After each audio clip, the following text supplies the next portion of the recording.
What's up, everybody? Welcome to episode 59 of Value Town.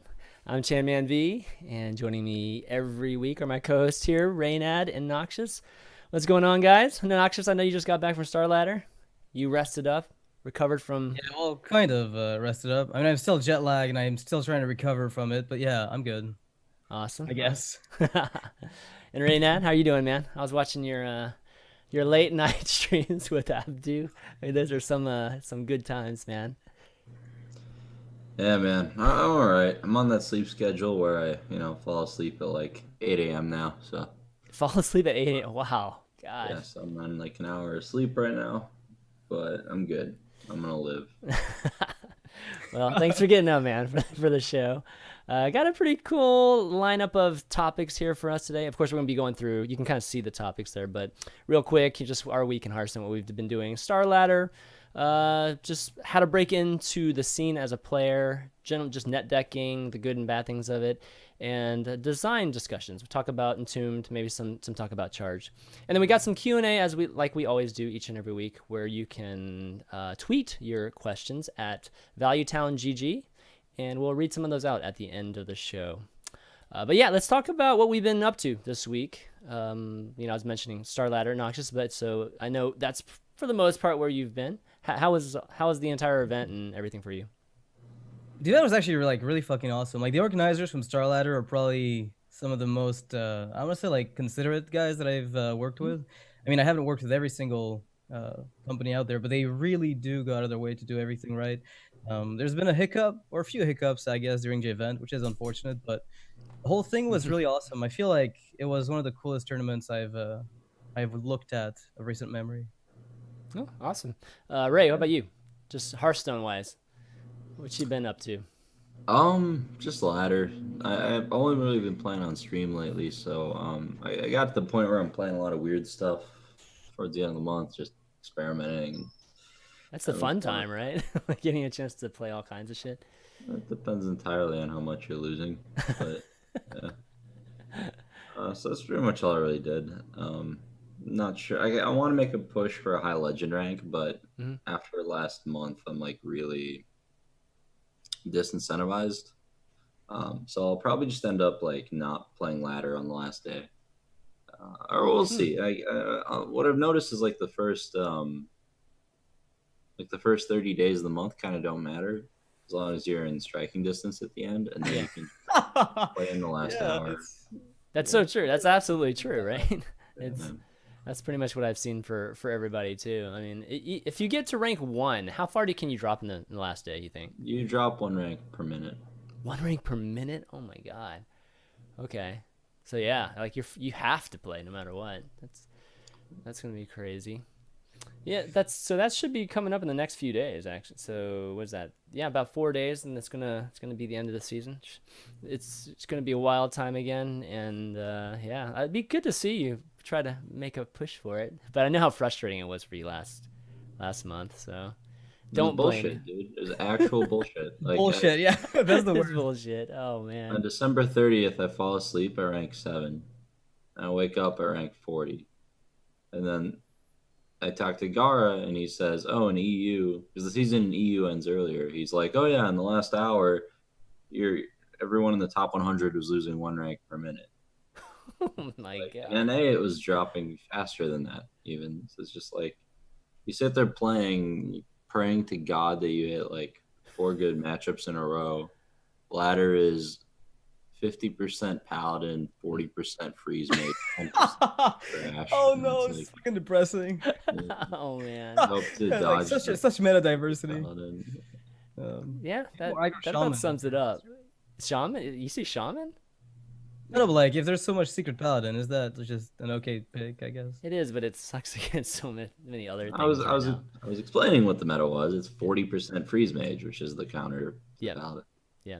Like it's like the freeze mage deck, which has like only a good matchup against paladin, trying to queue into all the paladins, and then the people that like won were the paladins who got the mirrors and got a streak, or the other like 10% of decks, which was like some weird stuff on the last day. Some Reno or War or Lock Uh, or Zoo. Zoo, It was like yeah. Zoo, but Hmm. it was like Elven Archer, Hobgoblin Zoo, and just weird stuff like What? that. Really? And Wow. Fibonacci got rank one, I think, with like Deathwing Warrior or something. Yeah, yeah. That was a while back though, right? Or like last season? Well, that was last It did. season, yeah. Is that Yeah. what we're talking about? The last day of the Yeah. Yeah, season? yeah, yeah, yeah. So last, yeah. Sorry, I was thinking. Sorry, I was thinking about like if you're talking about like right now. Yeah, Oh that no, deck was pretty cool. It was different yeah, at least. Yeah. definitely. Okay. Well, It's all right. so I guess next the StarLadder is kind of one of the things I wanted to talk about, which, like Noxious, you mentioned it being a great tournament. Definitely was. I definitely caught a lot of the matches, but the finals, of course, there's always some type of issue or drama at these tournaments. It seems like we've had 2 years of Hearthstone events, and we still have these things happen. So in the finals on game one, near the end of the game, where it was looking like Cypher had complete control of the game. I mean, very, very high percent chance of winning at that point. The entire connection for both players just disconnected. And then there was some, talk as to what was going on, and I believe the admins had to make a decision on it because the rules weren't clear. Noxious, why don't you talk a little bit about just that, or the experiencing that? You were casting during that time. Yeah, I mean, it's not so much like the event itself or I guess the problem itself. That Mhm. one specific point where the issue was like came up, like that's a big deal. In Mhm. that, then Cypher proceeded to replay the match and lost it, and then lost twice more with the same deck. Like Mhm. it's not so much that exact event as much as it is all the times where it could happen. Like we've had it happen in the past. ATLC springs to mind, I guess.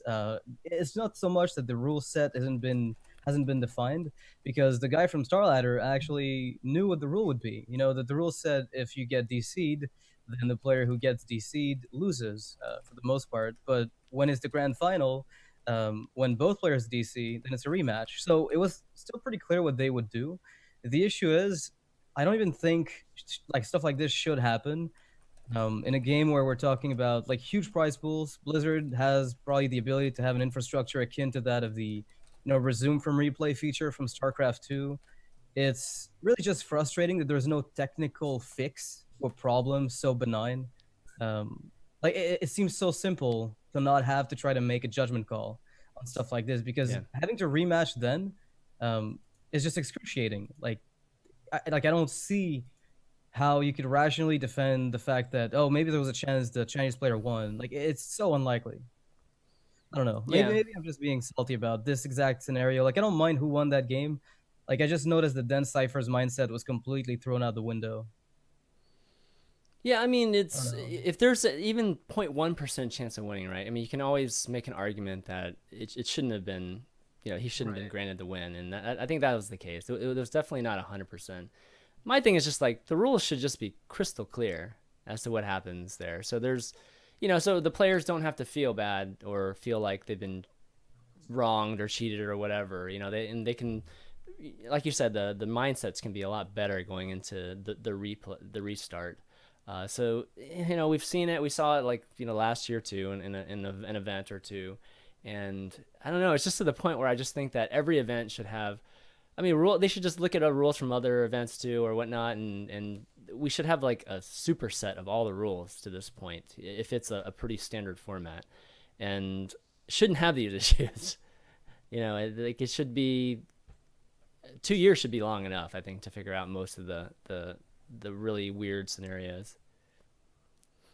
I agree with you on that, but it seems like the rules were clear and they just did what the rules said, right? Like there was no ambiguity, right? They said if it They was came a they came up to us, yeah, exactly. And we pretty much said Mhm. the standard was rematch. And they said, yeah, that's pretty much what we had in mind. So we ran with it. But That was in the I'm rules. I kind of thought with the Noxious.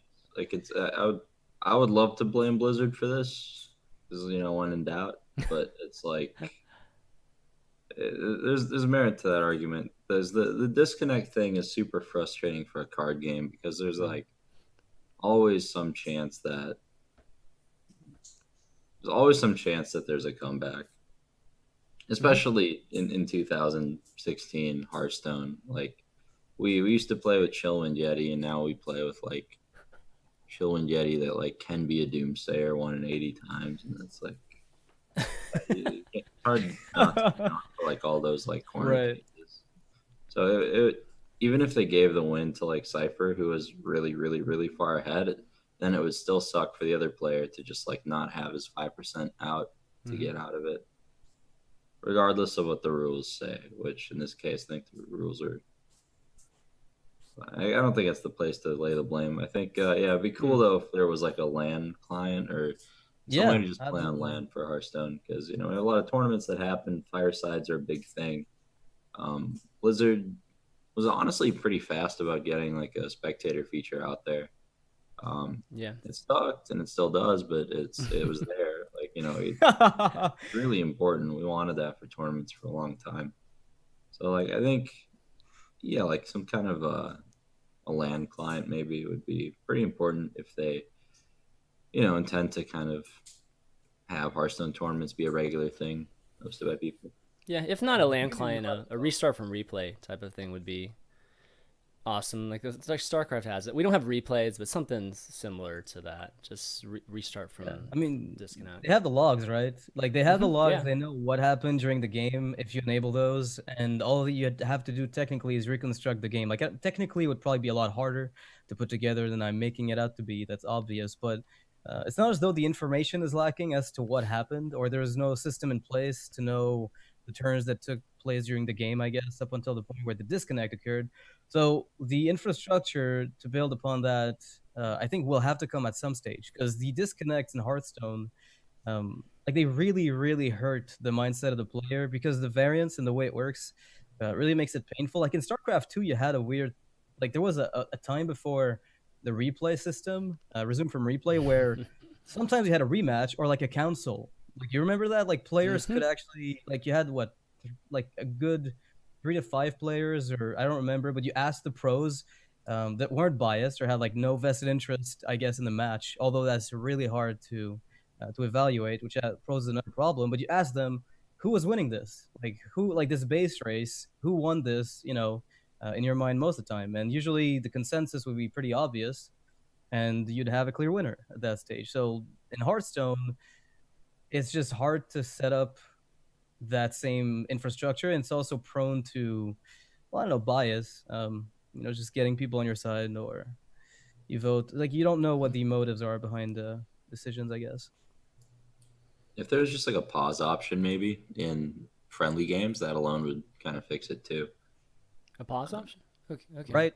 Right. Like, well, in that case, it wouldn't have helped for StarLadder, I guess, because Yeah. both players DC. But if yeah, like if both players DC, the game should maybe auto pause.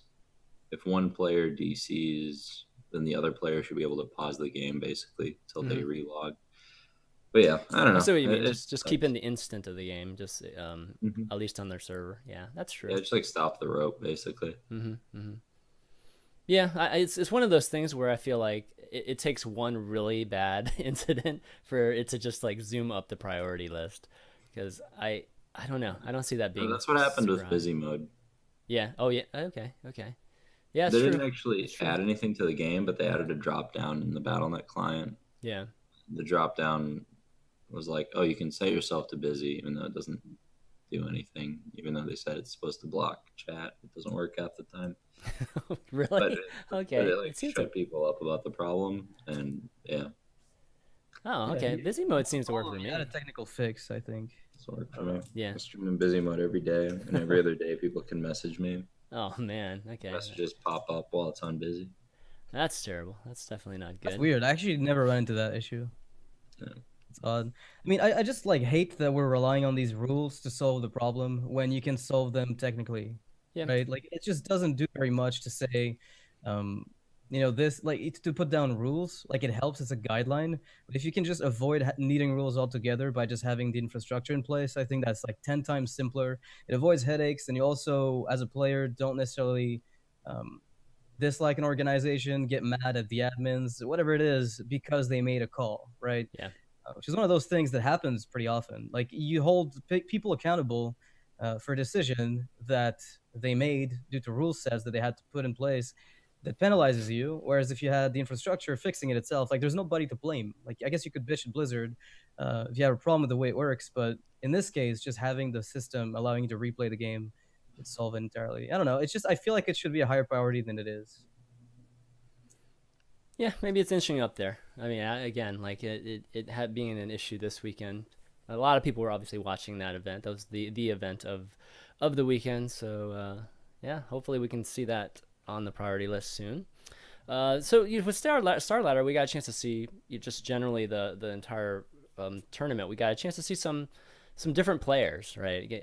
They have a qualification and everything with StarLadder, and just a mixture of some things.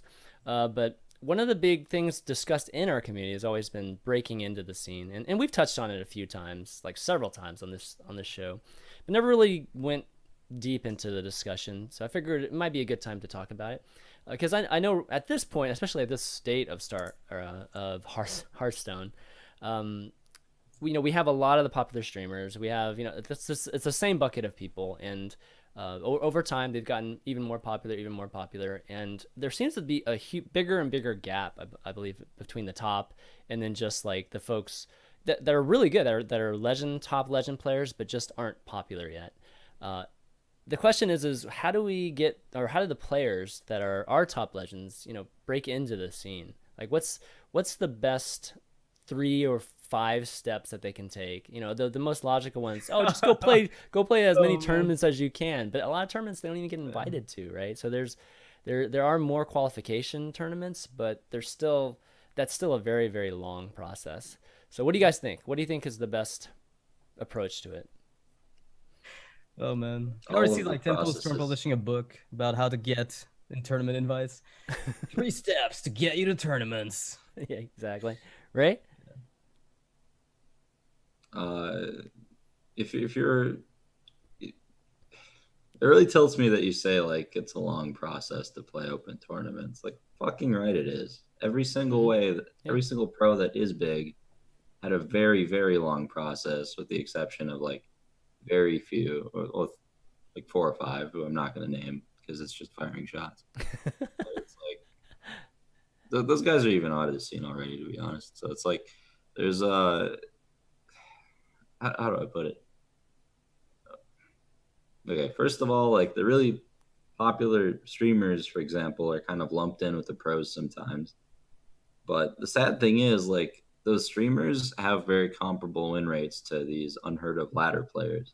So Mm-hmm. when two people have the same exact like win percentage, the same level of just skill, and one player decides to put 12 hours a day into making content, and one player sits there playing ladder and complaining about how he's not getting invited to tournaments,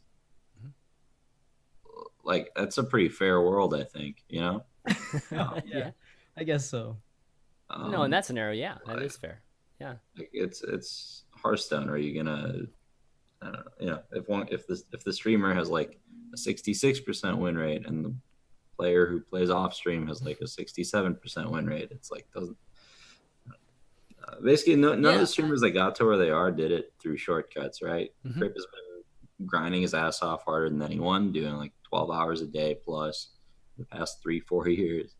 um you know uh every streamer streams a lot. Trump like streamed a ton, super consistent. Like all of us, Yeah. all I the big streamers do. The pro players, on the other hand, are just getting like there are. I will say this: it's a huge problem that people can't get into the pro scene in Hearthstone. Mhm. It's a huge problem because it is difficult, and for the people that try to do it based off merit, which is like guys like Ties and like Life Coach, where their entire following is based off of like uh, purely tournament notoriety. They're not like they didn't like start as content creators. They just started with open tournaments and went into. I don't know if Life Coach did open tournaments, but that's how Ties started. Now they're like they're great players obviously, but they're when people watch them they're known for their tournament play. So Mhm. like the thing is, Hearthstone's this unique game where it's like the only esport where the individual personalities and the individual streams are a bigger deal than the tournaments. It's the only esport like that. In Yeah. every other game, the tournaments blow away individual streamers by viewership like tenfold. So Hearthstone's in this weird spot because people just don't really care about a lot of the tournaments that are happening, and a lot of that is just because of how oversaturated it is. Like, it's super easy for anybody to put together like $5,000 to $10,000 if you're a company, and then just like throw some mediocre event and then like broadcast it. And it's one of them every weekend, so none of them really matter in the long run. Yeah. Yeah. So a lot of that is because the game is young. It's just going to take time for there to be like a structure that develops and have meaningful tournaments. People are very against the full invite thing as of late, for sure. So most tournaments are like, well, they have like a good amount of open slots, but I want, in my perfect world, every single tournament has 0 invites, literally 0. Right. I would never have a high profile tournament with a single invite. I think that's a stupid concept. I love open tournaments. Like that's how the entirety of Magic works. But you know why the people do that though, right? With the invitationals, and it has more to do with a more defensive posture from the standpoint of viewership. It's like if you don't want Forsen and Trump to be in Amaz and yourself to be streaming on top of your event, and it gets back to the point that you made that just events or just streamers seem to be more of a popular thing than the events, then you'd invite these players, right? Like kind of like what ATLC does, right? ATLC they invited everybody so that literally nobody streams over them. So it's a smart strategy and from the standpoint of hosting an event. So Right. I mean, so if you were to go, like if you decide to just have a complete open tournament, then you risk the standpoint of just not having very much viewership, and therefore just our sponsors interested in helping with the prize pool and things like that. Yeah, definitely. That's a good point. The thing is, like, how can the tournament scene ever outgrow the individual streamers with that kind of mentality? At the end of the day, like I said, it's these companies that throw together $5,000 to $10,000 and they want to do a one-off event.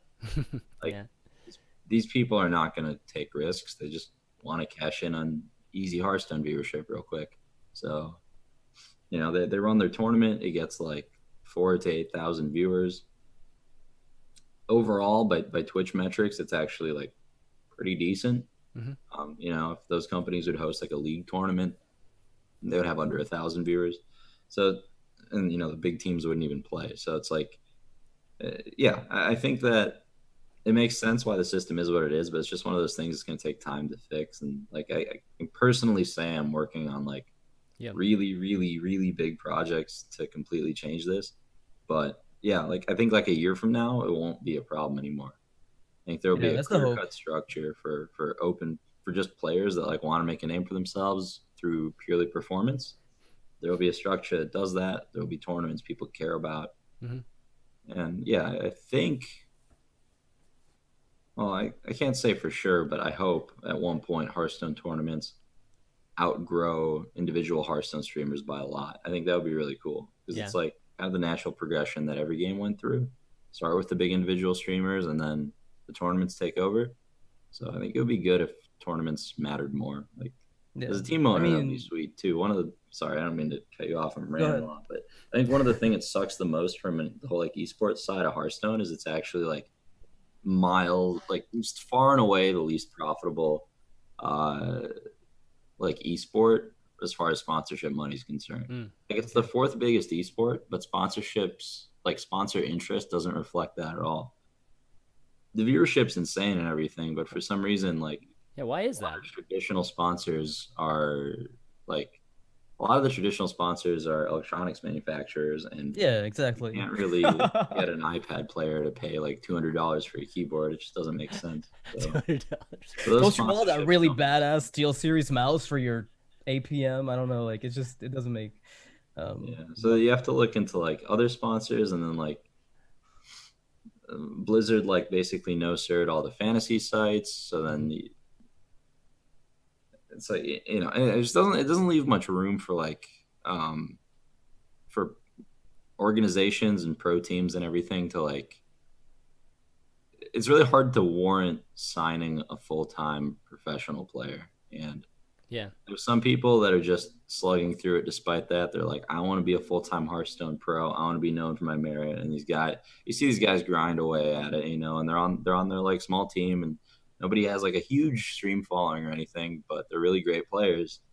But yeah, there's just no structure to like so, to generate sponsor interest or to like make a living off of it. So like, I don't know, maybe if more people could do it full time, it would be better as well. But like I said, I'm gonna That's like I'm two gonna do ways something big to fix this. Exactly. there's two ways to fix it. I'm gonna do both of those things this year. So that's All right. Well, Yeah, that's I'm actually really excited. good news to hear that. Yeah. Yeah. Noxious, what are your thoughts? Well, I don't know. I could just go back to the earlier days of Hearthstone, and I feel like things have changed a lot. Like I remember the first, I don't know if it was the first, but I'm guessing like EU versus CN was Yeah, like yeah. a long time ago. Mhm.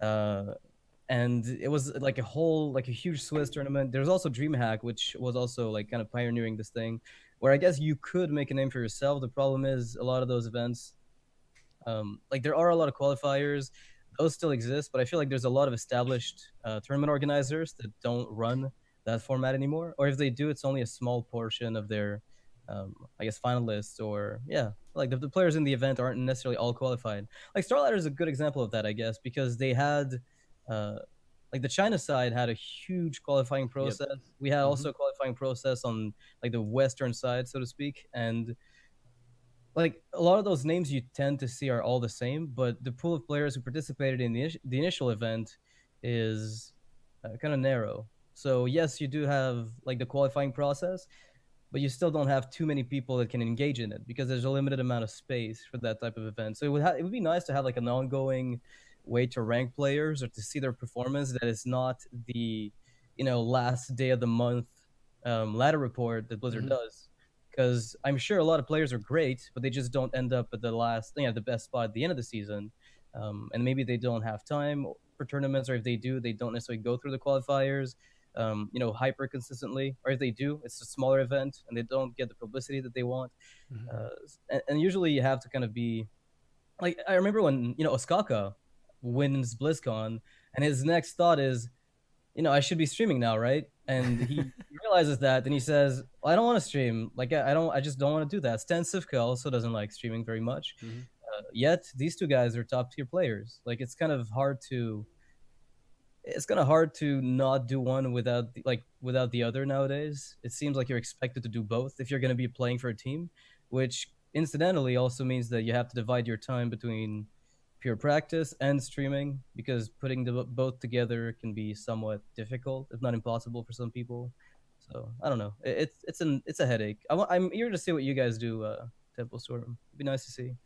Yeah, I think it has a lot to do with it's a very difficult problem to solve, but I think it does have to do with branding. Branding a circuit or branding a series of tournaments that only focuses on this. That the community can know that this is what it's all about, and maybe they end up just watching it just because of how popular this brand is. And like Ray, you're working on something, Tempo Storm is definitely strong enough to do that. That the brand, and no Joe Schmo like third party or some new tournament organizer can pull that off. It's going to take Blizzard or one of the big teams, I think, to be able to do it.